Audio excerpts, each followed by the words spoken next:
Louvado seja o nome do Senhor. Vamos iniciar então a nossa reunião. Mais uma quinta-feira. Bom dia, boa tarde, boa noite para você que está assistindo essa nossa reunião. Louvo a Deus pela sua vida. Vamos orar. Senhor, te louvamos, te agradecemos, ó Pai, porque tu é maravilhoso, tu é fiel, tu é justo e santo e verdadeiro. Te agradeço, Jesus, porque tu tem cuidado de mim, tem me dado graça, tem guardado as nossas vidas. Estamos aqui para mais uma quinta-feira, Senhor, aprendermos de Ti, aprendermos da Tua palavra. Use o nosso Sim. professor, abre os nossos ouvidos, prepara os nossos corações, para que nós possamos, Senhor, aprender e colocar em prática o que nós estamos aprendendo e passar à frente, Senhor, aos nossos irmãos amados que ainda estão vivendo ainda um processo de desconstrução, um processo de mudança, um processo de libertação. Senhor, muito obrigado, Senhor. Continua nos libertando, nos dando graça, para que possamos cada dia mais buscarmos ter a estatura de varão perfeito. Muito obrigado por tudo, eu te peço e te agradeço. Amém e amém. Vamos lá, fazer aquela leitura, Amém. Teologia Popular de Jesus, número 33. A situação foi se agravando. Parte 3. Os últimos dias de Jesus e o nosso futuro. Vamos lá. À medida que vamos lendo os evangelhos e que, como leitores, avançamos no conhecimento do que foi a vida de Jesus, se lemos os relatos com vagar e se estamos atentos ao que contam e como contam, imediatamente nós damos conta de que a situação de Jesus no seu povoado e naquela sociedade foi se complicando até chegar a condições das quais se pode falar, sem qualquer exagero, que constituíam uma situação verdadeiramente perigosa e grave. É verdade que nos primeiros capítulos dos evangelhos a atração é o entusiasmo que Jesus provocou, o que dizia e o que fazia, foram tão grandes que chegaram a constituir um fenômeno que transcendeu fronteiras. Falava-se dele em toda a Síria, trazia-o-lhe enfermo com toda a classe de enfermidades e dores, endemoniados, epilépticos e paralíticos, ele os curava. Seguiram-no grandes multidões precedentes de Galiléia, Decápolis, Jerusalém, Judéia e Transjordânia. Mateus 4, 24, 25, Lucas 6, 17 e 19. Mas também é certo que as dificuldades começaram. Por exemplo, quando curou um leproso tocando sua pele contaminada, o que era proibido em Israel, Números 12, do 9 ao 15, 2 Reis 5, do 1 ao 14, Jesus começou a ser considerado um impuro ritual, não podendo entrar em nenhuma cidade, tendo de permanecer fora delas. Marcos 1, 45. O segundo capítulo inteiro do Evangelho de Marcos é uma série de relatos de contínuos conflitos com os fariseus e doutores da lei que, pelo visto, a conduta de Jesus provocava, até o ponto de se dizer que ele era um escandaloso, Mateus 11, 6, e estava endemoniado, Mateus 12, 24, Marcos 3, 22. Inclusive, chegou o dia em que muitos dos seus discípulos decepcionados o abandonaram, João 6, 66. Nada disso foi o mais grave. O mais perigoso aconteceu quando Jesus se deu conta de que, na realidade, o que os dirigentes da religião judaica queriam era matá-lo. Jesus sabia muito bem que aquelas pessoas não estavam brincando. Aquilo era sério. Jesus se deu a conta de que a sua vida estava seriamente ameaçada. Marcos 8, 31 ao 33, Marcos 9, 30 ao 32, Marcos 10, do 32 ao 34. E começou a ensinar-lhes que importava que o filho do homem padecesse muito e que fosse rejeitado pelos anciões e príncipes dos sacerdotes e pelos escribas, e que fosse morto, mas que depois de 3 dias ressuscitaria. E dizia abertamente essas palavras. E Pedro o tomou à parte e começou a repreendê-lo. Mas ele, virando-se e olhando para os seus discípulos, repreendeu a Pedro, dizendo: Retira-te de diante de mim, Satanás, porque não compreendes as coisas que são de Deus, mas as que são dos homens. Mateus 16, 21, 23, Lucas 8, 22. E tendo partido dali, caminharam pela Galiléia e não queria que alguém o soubesse, porque ensinava os seus discípulos e lhe dizia: o filho do homem lhe será entregue nas mãos dos homens, e matá-lo-ão, e morto ele ressuscitará ao terceiro dia. Mas eles não entendiam esta palavra e receavam interrogá-lo. Mateus 17, 22, 23, Lucas 9, 93b ao 45. Estavam a caminho de Jerusalém e Jesus ia diante deles. Estavam perturbados e o seguiam com medo. E tomando novamente a si os 12, começou a predizer-lhes as coisas que lhe haviam de acontecer. Eis que subimos a Jerusalém, e o Filho do Homem será entregue aos príncipes dos sacerdotes e os escribas, condená-lo-ão à morte e entregá-lo-ão aos gentios. Escarneceram dele, cuspiram nele, soltá-lo-ão e hão de matá-lo. Mas ao terceiro dia ele ressurgirá. Mateus 19, do 13 ao 15, Lucas 18, do 15 ao 17. Esclarecimentos. Conforme os textos do Evangelho de Marcos, que acabamos de recordar, verificamos que nos 3 evangelhos chamados sinóticos, Mateus, Marcos e Lucas, está repetido 3 vezes que Jesus anunciou aos seus discípulos que iam torturá-lo e matá-lo. Como os evangelhos foram escritos depois da morte de Jesus, alguns entendidos defenderam a falsidade desses anúncios. O que aconteceu, pensam eles, é que, como sabiam que ele tinha sido morto, os fiéis seguidores de Jesus, para ponderar o que sabiam, puseram em sua boca a profecia que anunciava como morreria. Mas isso não tem valor algum, nem pode ser uma verdadeira profecia, uma vez que, quando foi escrita, já se sabera como tudo ocorrera. Sem dúvida, como foi bem dito, J. Jeremias, uma coisa deveria ser dita como certa: a vida que Jesus levou, tal como os fatos foram transcorrendo, obrigou-o a prever uma morte violenta. Por exemplo, quando reprovaram, com a ajuda do Beelzebul, o príncipe dos demônios, expulsar os maus espíritos, isso queria dizer que Jesus praticava magia negra e merecia que o matassem por apedrejamento.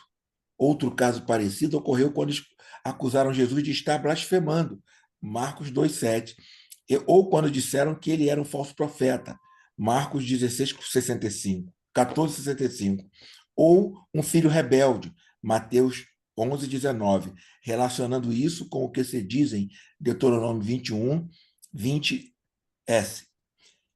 E, principalmente, quando insistentemente jogaram na cara dele que ele respeitava o descaso do sábado. Em todas e cada uma dessas reprovações, se estavam mencionando um delito que, conforme a lei judaica da época, era castigado com a morte. Por isso, não é de estranhar, em diversas ocasiões e por diferentes motivos, que os evangelhos digam que quiseram matar Jesus. Já mencionamos que acabou o episódio da cura da mão mirrada de um homem na sinagoga. Já mencionamos como acabou o episódio da cura da mão mirrada de um homem na sinagoga. Sabemos também da reação dos conterrâneos de Jesus quando foi à sua cidade, Nazaré, quando ouviram sobre as preferências de Deus pelos pagos. Todos na sinagoga ficaram furiosos e, levantando-se, o empurraram-no para fora da cidade e o conduziram-no até o barranco para empurrá-lo. Jesus escapou daquele perigo mortal. Lucas 4, 28, 30. Em outra ocasião, alguns fariseus foram dizer para Jesus que Herodes queria matá-lo. Lucas 13, 31. Referindo-nos diretamente ao sumo sacerdote, quando Jesus lhe contou a parábola dos vinheteiros homicidas, ao se darem conta de que se referia a eles, quiseram matá-lo, mas não se atreveram porque temiam as pessoas. Mateus 21, 45 ao 46. Mas há dúvida de que Jesus foi um homem que viveu ameaçado, em crescente perigo de acabar como realmente acabou. Muita gente, quando lê os evangelhos, não leva em conta essa circunstância, tão grave na vida de qualquer ser humano. Mas, sem dúvida, aí está, especialmente no evangelho de João, no qual se utiliza com frequência o verbo grego apokteino, que significa tirar com violência a vida de alguém, portanto, assassinar. É justamente isso que o Evangelho de João repete várias vezes. destacando as vezes que Jesus precisou se esconder ao subir para a capital Jerusalém clandestinamente, como se fosse um malfeitor. João 7, do 1 ao 10. Até o ponto de que as pessoas nem sequer se atreverem a falar dele em público, por medo dos dirigentes. João 7,13. As coisas chegaram a ficar assim nos ambientes nos quais Jesus se movia, principalmente na capital Jerusalém, onde estavam as autoridades centrais, tanto aquelas que detinham o poder religioso, o sinédrio, composto dos sumos sacerdotes, senadores e letrados, como aquelas que representavam o poder militar ocupante, o poder de Roma. A pergunta mais importante, mais necessária, mais esclarecedora que aqui temos de enfrentar é esta: por que os observantes religiosos, fariseus e letrados, e os dirigentes religiosos, sumos sacerdotes e senadores, enfrentaram Jesus com tanta dureza? A resposta, depois da atenta leitura dos evangelhos, não é difícil de encontrar. O enfrentamento aconteceu porque Jesus não se submeteu por obediência às observâncias e aos rituais que os sumos sacerdotes do templo e os doutores da lei exigiam. Jesus foi um homem livre. Foi sua liberdade a serviço da bondade e da misericórdia que o levou à morte. Para Jesus, o decisivo da vida foi na dele há de ser na nossa. Não há de ser a submissão do humano ao divino. O decisivo é que o humano se libere até o ponto que o desumano que há em nós desaparecer. E assim damos a conhecer o divino que se revela na nossa humanidade. Trata-se de cada dia tornarmos mais humanos, mais bondosos, mais tolerantes com todos, porque a condição humana não é assim. Em nós, o humano está fundido ao desumano. Quando nós encontramos com alguém profundamente humano nessa humanidade, liberada do desumano, descobrimos que é verdade que o divino existe. Definitivamente, tudo isso quer dizer que a vida levada por Jesus, as coisas que fazia, os ensinamentos que transmitia, as pessoas eram um ataque direto à religião, como o entendiam os sacerdotes e os letrados, e ao modo como obrigava o povo a praticar submissão, obediência à Torá, a lei de Moisés, interpretada pelos rabinos. Essa situação foi se agravando até chegar ao insuportável. Professor, muito obrigado. Por favor, deixa Deus te usar. Amém. Boa noite, meus irmãos. A graça e a paz do Senhor Jesus. Amém. Agradecer ao Amém. Isaías. Amém. Boa noite. Essa caminhada aí do nosso estudo, agora a gente já está na terceira e última fase, né, a teologia popular de Jesus. Agora são os momentos mais críticos, são os momentos finais da vida do nosso Senhor Jesus, enquanto ele estava aqui na Terra. O assunto ele é muito palpitante, por quê? Porque ele já começa com uma indagação acerca de que se os discípulos, de fato, eles entendiam o que estava prestes a acontecer com o nosso Senhor Jesus. Parece que é algo inacreditável, né?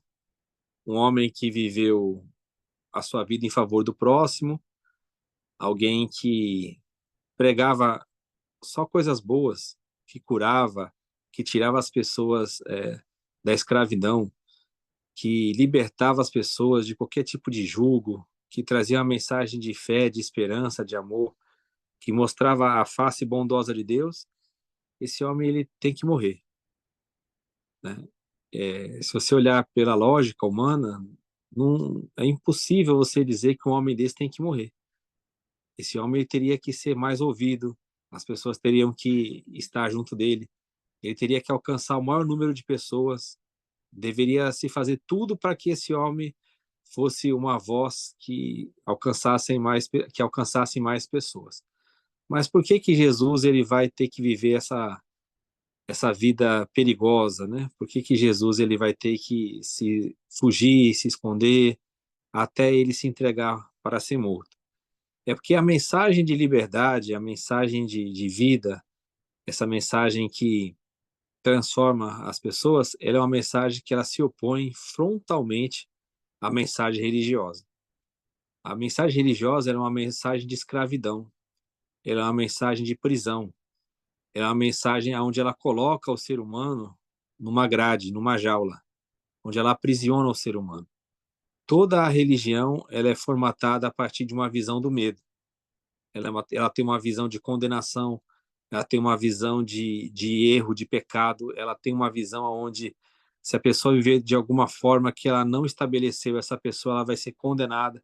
Então, toda a religião ela é formatada nesse ponto, que você precisa cumprir algo, que você precisa viver de acordo com as normas, de acordo com uma lei estabelecida, de acordo com alguma orientação que se determina em algum local, para que essa pessoa possa cumprir esses ritos para que ela tenha alguma recompensa. E é uma recompensa que nunca é uma recompensa de certeza. É uma recompensa que ela só visa uma vida após a morte. E aí ninguém tem certeza do que vai acontecer. Você pode ver no ambiente religioso, por exemplo, quando você vai falar acerca de salvação, né, que é um tema que as pessoas falam muito, as pessoas que mais, entre aspas, se preocupam com a salvação dos outros, elas mesmas elas não têm certeza da sua salvação. Se você perguntar se essa pessoa é salva, ela nunca tem essa certeza. Por quê? Porque a mesma religião que ela segue não tem o poder de convencê-la, de prometer uma certeza acerca disso. É sempre uma busca que só vai ser realizada no último momento de vida. Por quê? Porque a religião, fazendo assim, ela faz com que a pessoa dependa dela exclusivamente até o final da sua vida. Então, é uma forma de você aprisionar a pessoa, de você colocar esse medo, fazer com que essa pessoa viva em função de determinada doutrina religiosa, de determinado líder, determinado ensinamento. E sempre quando a pessoa se desliga dessa, dessa doutrina, dessa igreja, dessa associação, organização, essa pessoa era sempre vista como um maldito, é sempre visto como alguém que é possuído por demônio, alguém que não está ali naquele grupo, então ela não tem a verdade, ela foi enganada, ela é um herege, são sempre esses termos. E o nosso Senhor Jesus, ele passou por isso, que como ele não se enquadrava na religião da época, em seus diversos partidos, ele sempre recebia essas acusações, né? O texto até cita uma acusação muito grave que foi feita contra o Senhor Jesus, de que ele era alguém possuído por demônios, que ele era alguém que servia a Beelzebul, que ele expulsava os demônios das pessoas pelo poder do demônio. Então a vida do Senhor Jesus, ela foi uma vida de oposição a tudo isso, a toda essa exploração, a toda essa falta de vida que a religião da sua época trazia. E qual que é a única forma de parar o Senhor Jesus? Era através da morte. A gente vê que eles tentaram de todas as formas parar Jesus, contaram mentiras acerca dele, questionaram ele acerca do seu ensinamento, reclamaram dos seus discípulos, percorreram, foram atrás dele, fizeram tudo o que poderiam fazer para tentar frear o Senhor Jesus, mas nada disso foi possível. Então, o único caminho para você deter alguém assim é você matá-lo. E o que chama a atenção é que nós cristãos, né, olhando isso, nós deveríamos sempre valorizar a vida e nunca a morte. E você vê que muitas vezes a gente faz a mesma coisa com as pessoas do que fizeram com o Senhor Jesus. Nós não agimos como Jesus, mas como aqueles que agiram contra Jesus. Quando a gente quer perseguir alguém que não pensa igual a gente, quando a gente começa a classificar pessoas que não são do nosso grupo como perdidos, como endemoniados, como hereges, quando a gente exalta pessoas que promovem a maldade, que promovem guerras, que promovem estupros, que promovem banalização das mulheres, que promovem tortura, a gente também está do lado contrário ao de Jesus. Quando a gente, em função de uma moral, em função dos bons costumes, em função de defender aquilo que a gente considera como correto, quando a gente vai contra a vida humana, quando a gente usa a própria palavra de Deus para ir contra a vida humana, isso aí isso é uma identificação que nós estamos indo contra Jesus. Domingo passado, eu não sei se Isaías chegou a ver lá na live, surgiu uma questão lá no estudo da escola dominical acerca do pecado.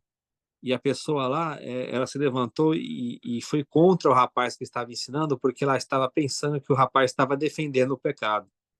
Então, para aquela pessoa, pecado é você expor as coisas, é você dizer o que é pecado. Pecado é você relatar atos da questão moral. E o rapaz estava simplesmente pregando o evangelho, dizendo que se a nossa vida estiver focada em Jesus, nós não vamos viver em pecado. Quando a gente começa a focar no Senhor Jesus e viver a vida dele, a gente cumpre aquilo que nós temos que fazer. Esse é o mandamento. Então, a minha vida não tem que estar focada naquilo que é pecado ou não é pecado. A minha vida tem que estar focada em quem é Jesus. Porque quando eu vivo como Jesus viveu, eu não preciso ter essa idolatria, esse foco no pecado, mas eu tenho que ter o foco em Jesus. Por quê? Toda pessoa que ela tem o foco no pecado, uma hora o pecado começa a abraçar essa pessoa, uma hora o pecado começa a pegar essa pessoa, e o salário do pecado é a morte. Essas pessoas muito morais, que julgam as coisas, né?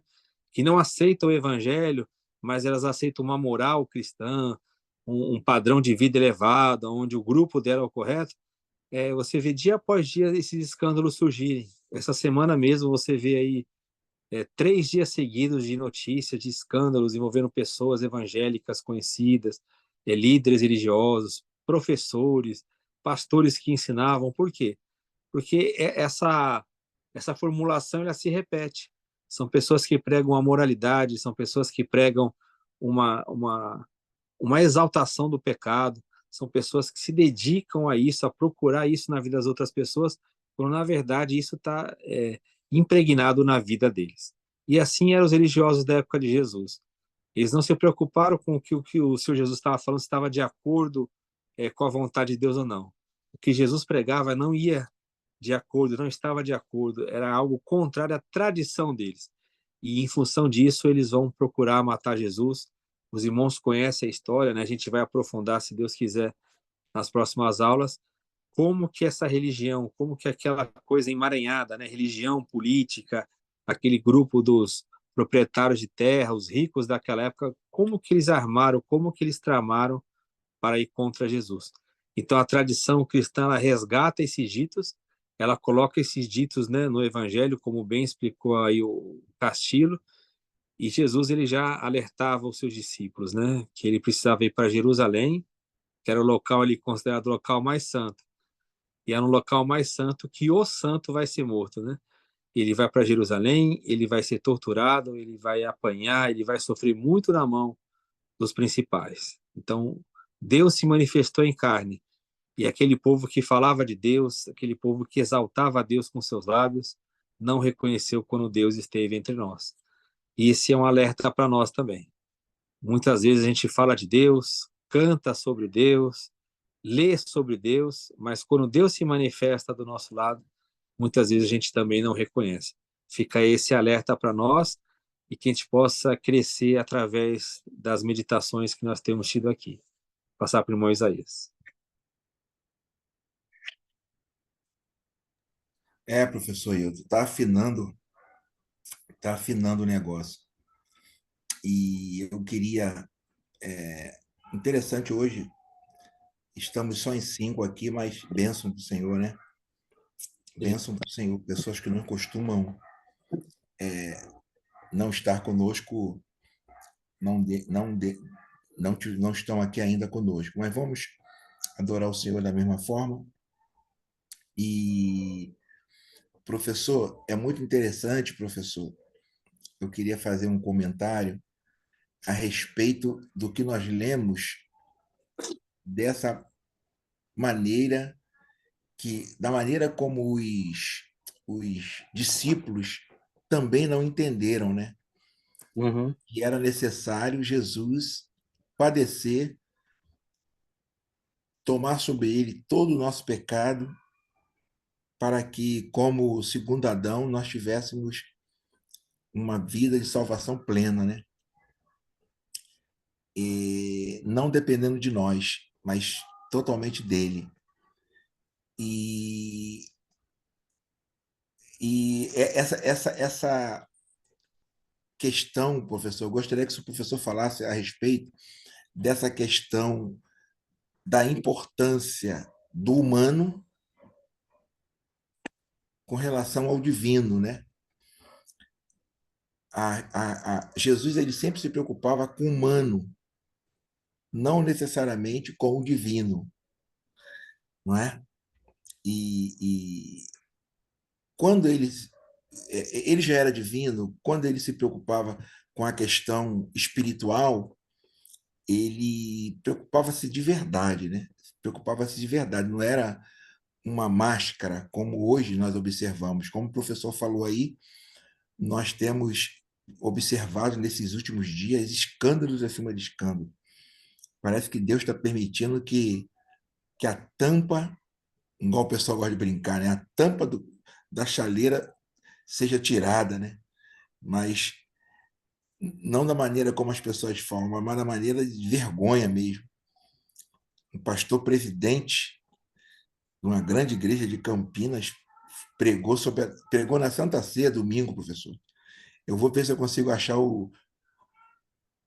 a pregação dele. Eu imagino, né? Ele pregou na consagração de obreiros e na ceia. E na ceia. Sim. E hoje ele foi preso por pornografia infantil. Olha isso. Pornografia infantil, o cara foi preso. Quer dizer, esse com certeza era um daqueles homens probos, aqueles homens que recrimina todo mundo, né? Que se acha o santo dos santos, mas hoje ele foi desmascarado. Então, eu queria que o professor, por gentileza, passasse um pouco mais para nós essa questão de duas questões. A primeira seria essa: a importância que tem de nós, como Jesus, nos importarmos com o humano, em sanar a situação daquela pessoa, em pagar uma comida para aquela pessoa, em dar uma roupa para aquela pessoa, em dar um banho naquela pessoa, mas não necessariamente chamar aquela pessoa para ir para a igreja, vir para a minha igreja. Era o que Jesus fazia, né? Jesus, ele cuidava da pessoa e não falava, vem para a minha igreja, vem me seguir. Jesus não fazia isso. Raras vezes ele fez isso. E a outra questão, professor, é a respeito que o senhor já explicou aqui, mas me fugiu a memória, quando ele chega para Pedro e repreende Satanás de Pedro, quando Pedro diz que não era interessante que ele fosse a Jerusalém, porque lá ele ia morrer. E ele repreende a Satanás. Esses dois contextos, por favor, professor. Uhum. Então, Isaías, quando você lê o Evangelho, como você colocou aí, a questão de Deus nos Evangelhos é uma questão humana, porque Jesus, a gente pode dizer assim, é até um título de um outro livro do Castilho. É assim, Jesus, a humanização de Deus. Então, tudo que Jesus fez, ele fez na esfera humana, que ele era um homem. Então, Deus se encarnou, Deus se fez homem. E a prática religiosa de Jesus era uma prática humanitária. Ela era uma prática que ela visava o bem do ser humano. Jesus não foi um homem que pegou o pessoal, mandou eles entrar numa mata, ficar lá orando o dia todo, como se fosse algo assim, fora da realidade humana. A vida de Jesus, ela aconteceu na esfera humana. Ela aconteceu, né, nesse relacionamento com o ser humano. Quando ele fala que ele fazia o bem, qual que era a prova de que o Espírito estava com ele? Ele pregava a boa notícia aos pobres, curava os cegos, dava voz àqueles que não tinham voz. Ele trazia com ele os excluídos, ou seja, ele tornava digna a vivência humana, né? Então, qualquer religião, qualquer filosofia, qualquer prática que ela isole a divindade do humano não é de Deus, porque Deus se humanizou. Se você olhar esse mistério, como Paulo fala, ele é o que resume a nossa vivência. Deus se fez homem. Então, em Jesus, eu tenho o caminho, eu tenho o modelo, eu tenho o exemplo, eu tenho a prática de como tem que ser minha vida religiosa. E nós sabemos disso, porque quando a gente, por algum motivo, a gente começa a fazer, a gente é inserido, começa a fazer parte de um grupo, pode ver quantos questionamentos já vêm sobre nós quando a gente fala assim, mas isso aqui não bate com o evangelho. Mas, como está todo mundo fazendo, deve ser o certo. Né? Quantas pessoas já relataram isso, que elas estão em alguns ambientes e falam, isso aqui não tem nada a ver com Jesus. Mas sempre foi assim, as pessoas sempre fizeram dessa forma, eu me converti assim, então isso aí deve ser o certo. Mas não é. A É porque tradição. a tradição, exato, é uma tradição. E não bate com aquilo que Jesus fez. Se você olhar as pregações que a gente tem aí como pregações evangelísticas ou evangélicas, elas estão muito longe daquilo que Jesus fez. Jesus era a interação no dia a dia. Jesus, ele pegava qualquer fato ali e transformava aquilo no ensino. Jesus não era um mestre que saía apontando os versículos para as pessoas, né? Ensinando como você ir para o grupo dele, você sai de outro grupo. Não, Jesus não se preocupava com isso, como você bem disse. Teve um rapaz lá que expulsava demônios, os discípulos foram repreender, ele falou, não, deixa ele lá. Quem não é contra nós é por nós. A vida de Jesus era uma vida muito livre, né? Como o Isaías leu aí, o texto do Castilho. Ele era um homem livre. Nada tinha o poder de deter a Jesus.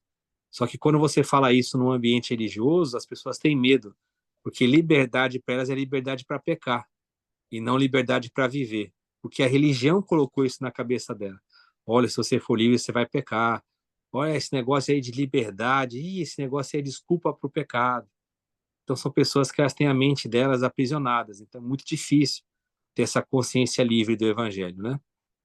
E a outra questão que o Isaías colocou foi a repreensão de Jesus com relação a Pedro, né? Pedro ali, ele tem aquela revelação do Pai, de que Jesus ele é o Messias, que ele é o Filho de Deus, mas quando Jesus começa a falar acerca da sua missão, que ele precisava ir para Jerusalém, que ele precisava padecer, morrer e ressuscitar ao terceiro dia, Pedro o toma de parte, né? E começa a repreendê-lo. O texto diz que Pedro vai repreender Jesus.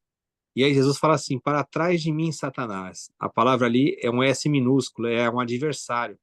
Pedro se colocou como adversário. Então Pedro estava tomando a frente de Jesus. Aí Jesus fala assim: para trás de mim. Pedro deveria ir para trás. Ele não deveria se opor a Jesus. E também nós somos Satanás, somos adversário do reino de Deus quando a gente quer tomar a dianteira, quando a gente quer fazer as coisas e não ouvir aquilo que o Senhor Jesus quer que nós façamos, né? É uma grande lição também para nós.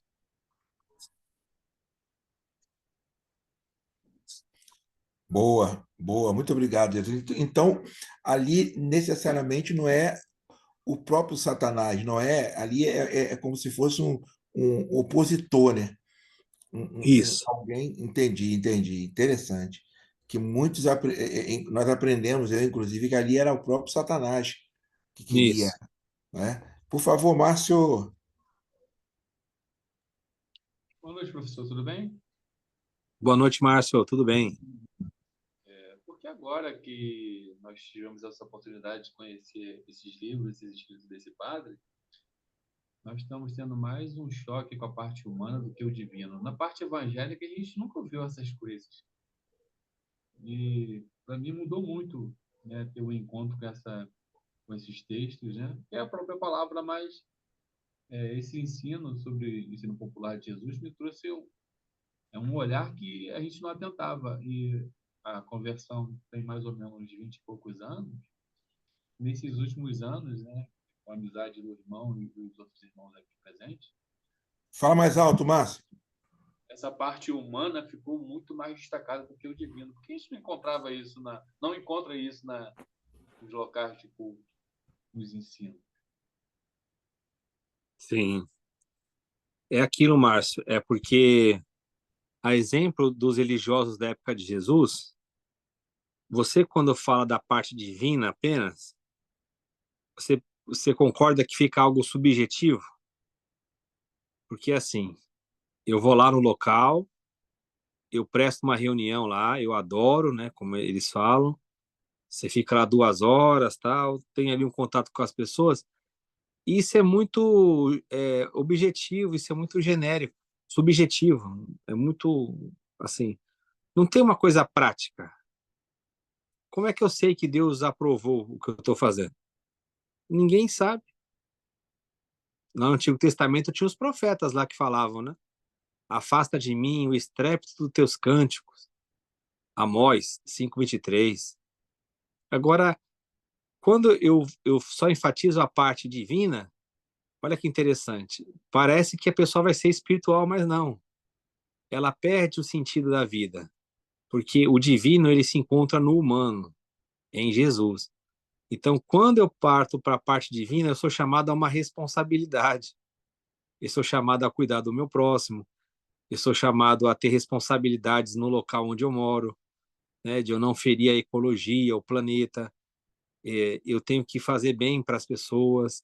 Eu tenho que me relacionar. Eu tenho que abrir mão das minhas coisas. Agora, no divino, não. Quando você só fica na parte divina, fica uma coisa etérea, uma coisa onde você tem lá o seu momento de êxtase e pronto, acabou. Mas você não vê Jesus fazer isso. É que eu falo, vamos ler o Evangelho. Aonde que a gente vê essa prática em Jesus? A prática de Jesus acontecia em todo momento. Quando ele saía ali nas ruas, quando ele encontrava as pessoas. Os maiores ensinos de Jesus foram nas casas, nos locais mais simples. Não tem essa configuração religiosa. E a religião estava a todo vapor lá na época dele. Mas Jesus estava fora disso. Então, quando a gente põe a mão na consciência e a gente começa a pensar direitinho, a gente vê que a nossa vida ela tem muito mais a ver com as pessoas religiosas da época de Jesus, que estão lá no Evangelho, do que com a vivência de Jesus. E há com certeza, uma maior manifestação do reino dessa forma do que da forma do qual eu tinha aprendido. Na minha percepção, é um pouco mais de equilíbrio, de amor ao próximo, e faz eu propagar mais o reino do que antes, porque eu tenho um olhar mais para o próximo que eu não tinha antes. Sim. E sempre me colocando na segunda posição, e não na primeira, né? Porque muitas vezes a gente quer tanta coisa para Sim. nós, sem pensarmos no próximo. E quando a gente tem, inclusive, pastores pregando, não, você tem que ter leitura bíblica, você tem que ler a palavra, essa palavra tem que, todos os dias, e você vê essa dificuldade dos meus irmãos, de estar tanto tempo em outros lugares, ou fazendo outras coisas, que não conseguem manifestar essa leitura, não conseguem manifestar esse amor ao próximo, porque tem uma preocupação que não é a preocupação de Jesus. E o Isso. reino se manifesta. Você não vê o bairro mudando, você não vê a família mudando, você não vê nada.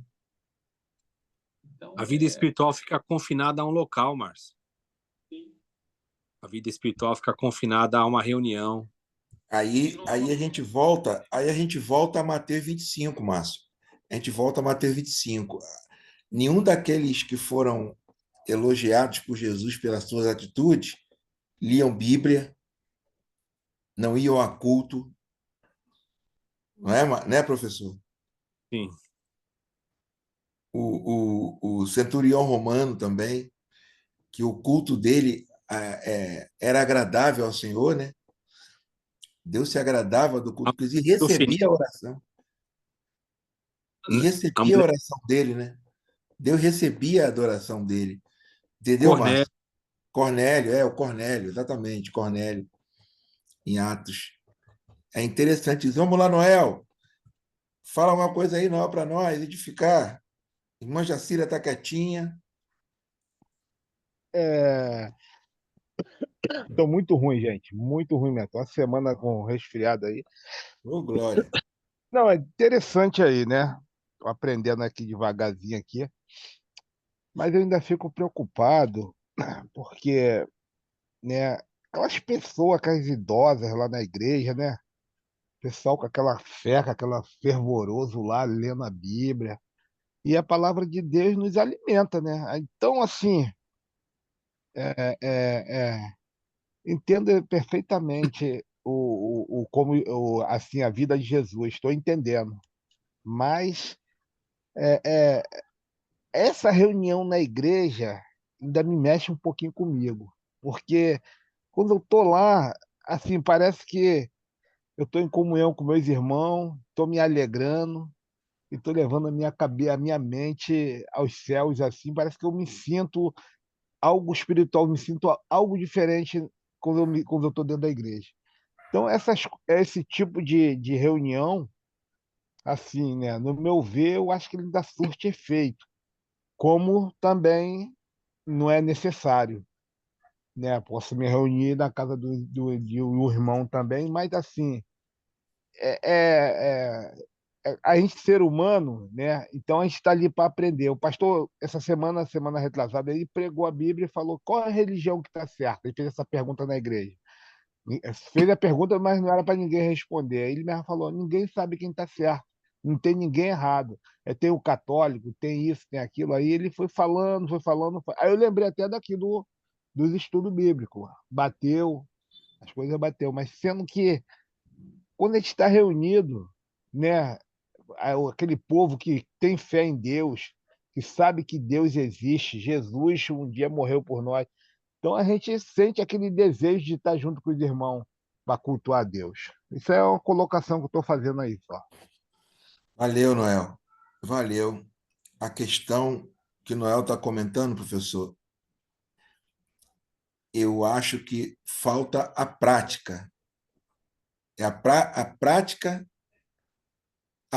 do evangelho. Você ir para a igreja, cantar, tocar, ouvir pregação, ter comunhão com os irmãos é algo interessante. Mas e a prática? Não é isso, professor? Uhum. A reunião, ela é parte da vida cristã. Por exemplo, se você pegar durante uma semana tem 7 dias. 7 vezes 24 horas. Aí você faz o quanto de horas que você tem numa semana, não é isso? Um dia tem Isso. 24 horas, multiplica aí por 7, né? Você vai ter o número correto aí. Se você observar, quantas horas, são quantas em 188, né? Depois vocês veem aí quantas horas tem uma semana.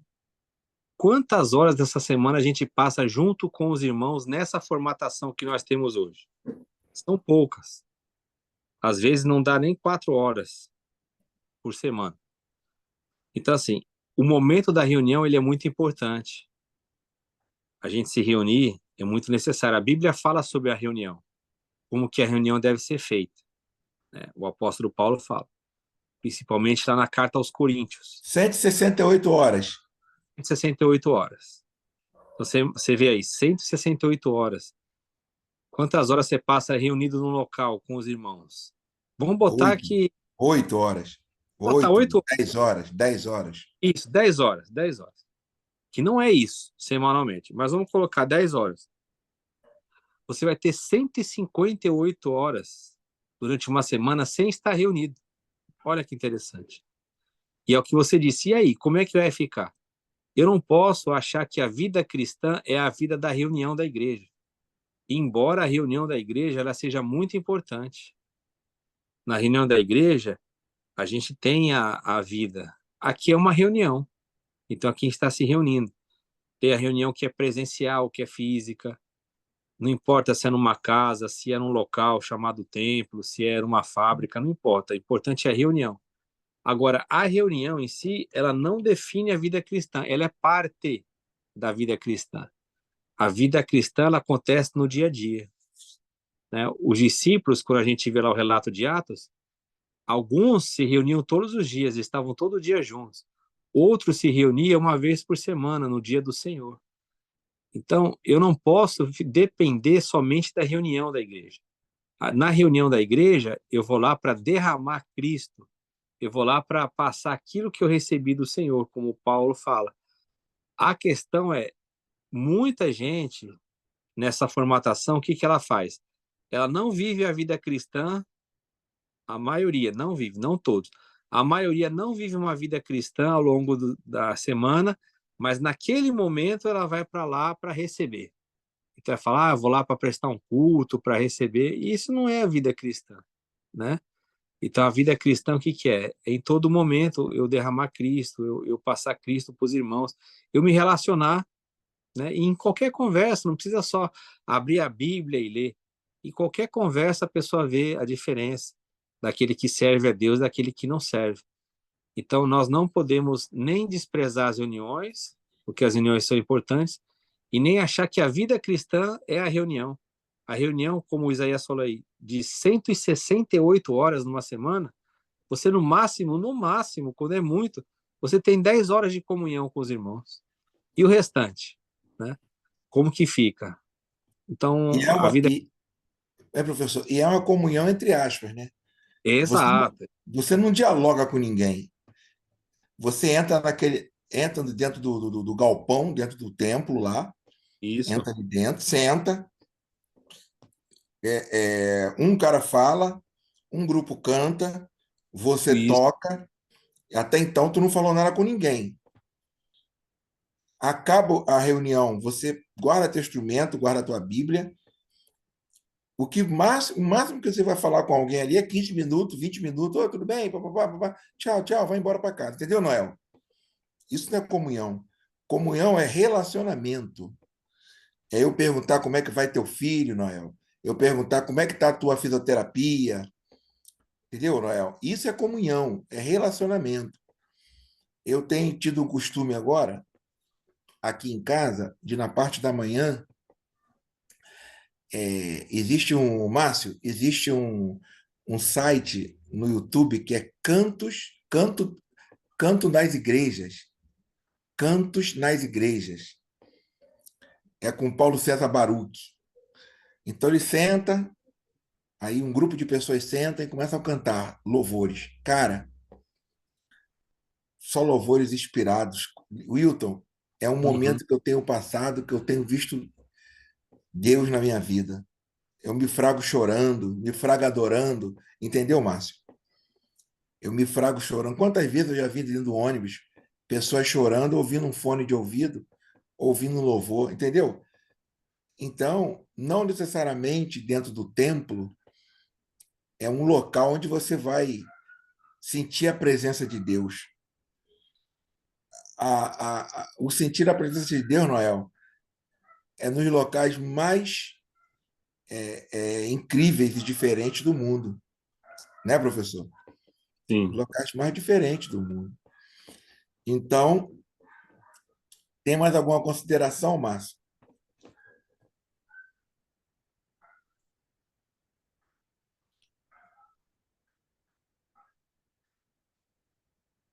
Não abriu, não.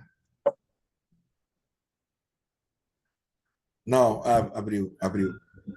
E é mais no dia a dia, né? Essa questão de nós termos comunhão. Eu consigo tentar ser mais de Cristo, demonstrando aos meus próximos. Passei um Sim. sábado agora, que eu estava numa festa, né? E eu fui muito grosso com a minha esposa. Ela me perguntou, me falou um negócio, eu fui grosso. Eu percebi que eu fui muito grosso. Aquilo me marcou na hora. Eu falei assim, caraca, vacilei, dei mole. Aí fiquei assim, passou sábado, passou domingo. Na semana eu falei assim, caramba, isso não pode ficar assim não. Aí comecei a trazer presentes para ela. Aí ela percebeu, o que que foi? Você aprontou comigo no sábado? Eu falei assim, amor, eu vacilei, acho que eu fui muito grosso lá quando você me Uhum. questionou. Mas se eu não tivesse essa vida de tentar ser mais humano, mais de Cristo, eu talvez passaria perdido.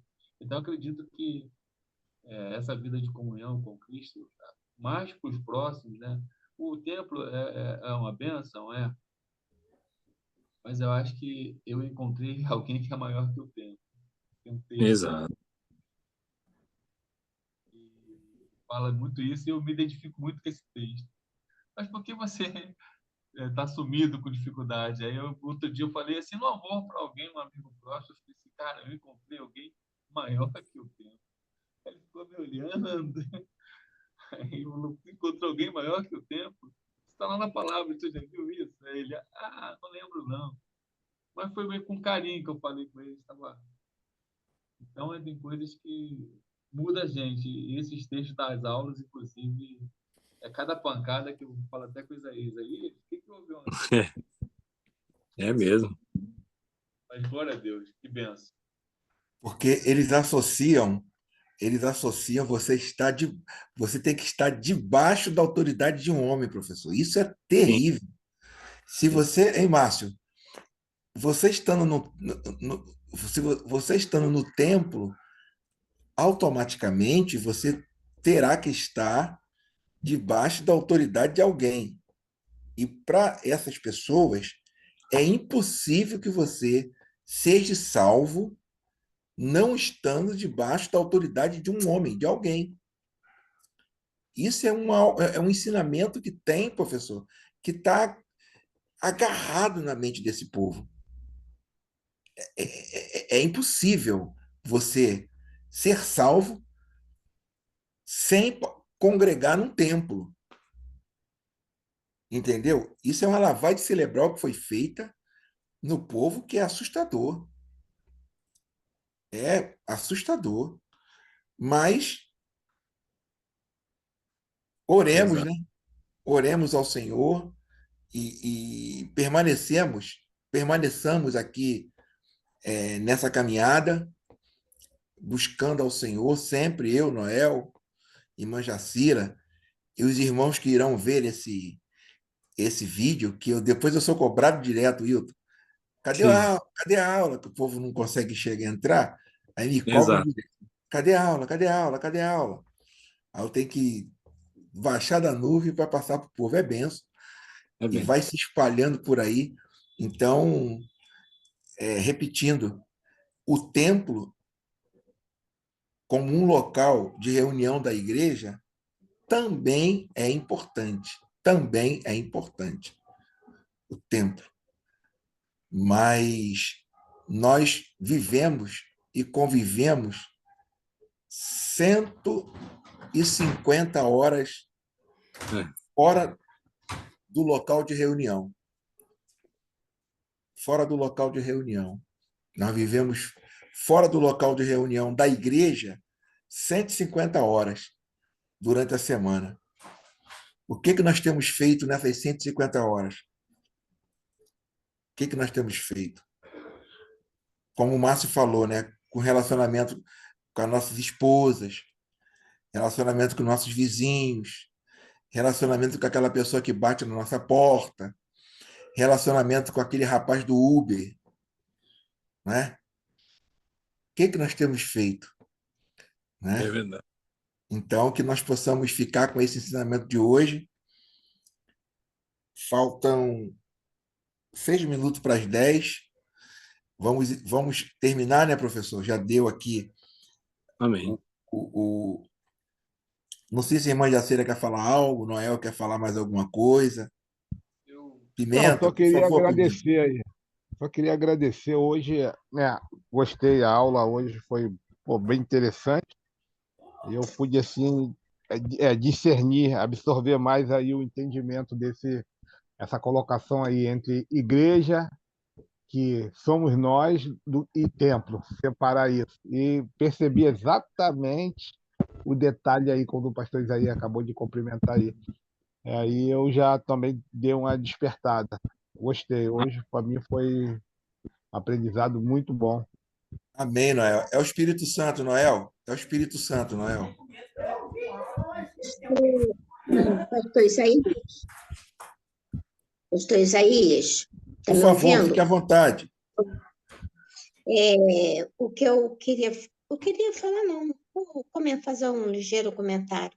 Comentário, nem sei o certo do comentário, vamos lá ver. É o seguinte, à medida que o tempo vai passando, eu me sinto muito feliz e agradecida a Deus por ter conhecido um grupo como este e estar tendo a oportunidade de, com todas as dificuldades do dia a dia, estar me aprofundando nos ensinamentos. Então, isso é muito bom, muito bom. Isso é muito, não tem como agradecer isso a Deus, né? E cada dia que passa, mais eu experimento e vivencio isso. É um eterno agradecimento, é uma bênção, é uma graça, isso para mim é uma graça. Por outro lado, cada vez mais eu fico triste de como as coisas aconteceram, de uma vez que absurdo. Cada vez que nós nos aprofundamos na vida de Cristo, nós vemos que Cristo não fez nada, nada, a não ser trabalhar em prol do benefício do próprio homem. E o homem que no início de tudo era o inimigo dele. que ninguém gostava dele. Essa é a grande verdade.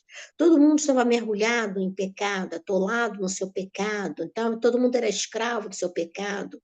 E veio ele, através da fala, dos ensinamentos dele, ele veio libertando todo mundo, libertando e curando e demonstrando que é impossível um ser comum, quer dizer, um homem puramente homem, curar, fazer as curas que ele fazia. E ele fazia a cura, se for perceber e analisar bem, tanto a uma pessoa da sociedade que o pedisse, como o centurião que o pediu, como Naamã e muitos outros, como também aos pobres e aos realmente excluídos da lei. Excluídos da lei por quê? Porque eram pobres demais, não tinham como obedecer à lei, ao pé da letra. Então, ele fica ali, fica numa posição muito desagradável, tá? Muito desagradável, não é confortante você, de maneira nenhuma, presenciar isso tudo, ficar sabendo disso tudo e tomar consciência disso tudo. Eu não me sinto feliz, essa parte aí não me traz felicidade, porque eu me sinto também culpada. Não sei como, mas eu me sinto também culpada. Por que eu me sinto culpada? Porque eu sou um ser humano, porque eu sou falha, porque eu sou uma pecadora, porque eu não mereço esse amor incondicional de Cristo. Eu não mereço nada que ele faz, que ele fez e que ele faz ainda por nós. Então, é onde eu falei, onde eu estou cada vez mais quieta, mais silenciosa por causa disso. É muita brutalidade, é muita incoerência, é muita divergência. Agora, se for olhar, realmente ele desacatava demais, né? Aquele pessoal, quando eu falo aquele pessoal, são os fariseus, os saduceus, os sumos sacerdotes. Ele não valorizava nem um pouco aquele pessoal e ele realmente estava ali para desmascarar esse agente. E, claro, é evidente, eles pularam. E como eles são o máximo que eu digo, são os todos poderosos, né, como ser humano, eles conseguiram acabar, né, matar o nosso Jesus daquela forma. Só que eles não contavam que o nosso Jesus ia ressuscitar, porque ele era realmente um Deus. Não era só humano, 100% humano, ele também era 100% Deus. E ele faz parte de uma trindade. É Deus Pai, Deus Filho e o Espírito Santo. Então, é uma coisa muito linda, muito sublime, muito além do que eles poderiam imaginar e do que atualmente ainda muitos podem imaginar, que continuam aprontando bastante em nome de Jesus. Então, é isso que eu queria comentar, só para não ficar sem comentar nada, porque hoje realmente as pessoas que do nosso não compareceram todos, né? Então, só falou o Márcio, só o senhor Joel, e o Márcio. Hoje a senhora é a única menina da sala de aula. É? Então é isso Muito aí. obrigado Então, pela participação, tá bom? tá bom, mas é isso que está acontecendo. Eu estou ligeiramente triste e, ao mesmo tempo, muito satisfeita Não, é incoerente até o que eu estou falando. É uma incoerência isso. Muito Satisfeita, obrigado. mas triste, tá? Bom, Se o Deus pastor abençoe a puder falar senhora. alguma coisa, se o pastor o Hilton puder falar alguma coisa para melhorar meu sentimento, ficarei até agradecida. Por favor, professor, fique à vontade. Amém. Essa é a realidade da vida cristã, irmã Jacira. Quando a gente olha para nós mesmos, a gente não encontra nada de bom. A gente olha para nós e vê que a gente merecia a condenação, o juízo, o afastamento de Deus. Essa é a beleza do Evangelho, que mesmo a gente sendo inimigo de Deus, a gente como a senhora disse, né, a gente era pecador, a gente era falho, a gente se voltava contra Deus, mesmo assim ele nos amou com amor eterno. Então, é um motivo que quando a gente olha para nós, a gente se deprime, mas quando a gente olha para Cristo, a gente tem essa alegria. Isso é o Evangelho. O que a senhora está relatando aí é a realidade do Evangelho. Não tem nada, nada, nada em nós. Se a gente ficar olhando para a nossa vida, a gente vai ficar triste. A gente vai dizer, poxa, eu poderia ser melhor, poxa, eu poderia ter feito aquilo, por que que eu agi assim? A humanidade é má, a gente não vale nada. Mas é quando a gente olha para Cristo, a gente vê por que que ele precisou ir para aquela cruz. E se houvesse um pouquinho de chance em nós, Deus nos daria essa chance, mas não tinha chance nenhuma. Por isso que ele precisou derramar o sangue dele por nós. Isso é a nossa vitória. Então, o que está acontecendo com a senhora aí é a atuação do Espírito Santo. Ele mostrando, Jacira, você não tem que confiar nada em você. Você só tem que confiar no Senhor. Não tem nada para você se garantir. Isso é o Evangelho. Foi por isso que ele lhe revelou a palavra de Deus. Isso que Paulo fala. Eu sou o pior dos pecadores. Mas ele veio salvar o pior dos pecadores. Por isso que a vida cristã é não mais eu, mais Cristo. Isso é uma benção. Por isso que a senhora tem que terminar feliz, agradecendo a Deus, porque ele encerrou todos debaixo do pecado, todos, para usar de misericórdia com todos. Obrigada, pastor. Muito obrigada. Muito Amém. obrigada mesmo. Do fundo do coração. Muito Amém. obrigada. Amém. Amém. É duro pensar, mas é a realidade. É uma antítese isso. Isso, exatamente. Essa é a crise do Evangelho. Não tem nada de bom em nós. Não tem, não. A gente chega à conclusão que nunca teve. Nunca teve. É igualzinho a Deus. Nunca teve, nunca terá. Porque é essência pecadora, a essência é pecadora. Exato. Não estamos prontos para ser merecedor deste amor maravilhoso, esse amor imensurável. Não tem nada. Isso é Evangelho. O Evangelho, ele humilha o homem e glorifica a Deus. Os reformados, eles falam na doutrina da total depravação do homem. O homem foi depravado radicalmente na sua raiz. Então, tudo em nós é afetado pelo pecado, irmã Jacira, tudo. Por isso que o sacrifício de Cristo é glorioso. Glória a Deus. Glória a Deus. Obrigada, pastor. Muito obrigada. Amém.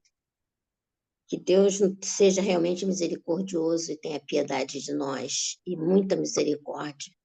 Só a misericórdia que nos pedir. Misericórdia, misericórdia. Quem que sai justificado diante de Deus na oração do fariseu e do publicano, né? Jesus fala, mas... tem misericórdia de mim. Esse saiu de... Amém. Amém. Amém. Tem que abrir o microfone aí, Isaías.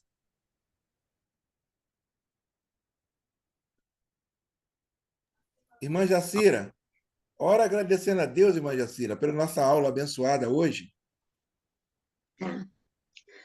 Agradeço ao nosso Deus Pai Todo-Poderoso, nosso soberano Aleluia. Deus, por este momento maravilhoso. Meu Deus, que momento maravilhoso. Obrigado, momento Jesus.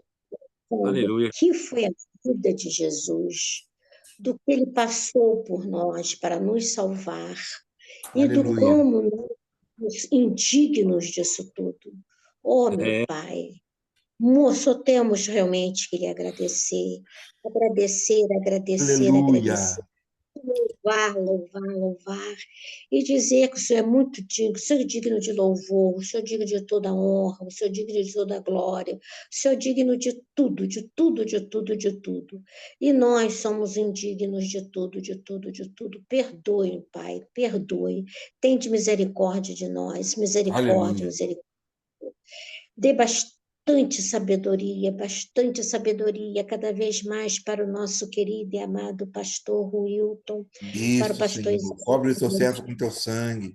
Para todo o sua vida do teu para servo, dos e as filhos do teu irmãs servo, desse Senhor. grupo que querem melhorar, E para todos estes seres, Pai, que querem melhorar, o Senhor realmente dê oportunidade para eles de melhorarem Aleluia. e que realmente só com a sua misericórdia é que podemos chegar só.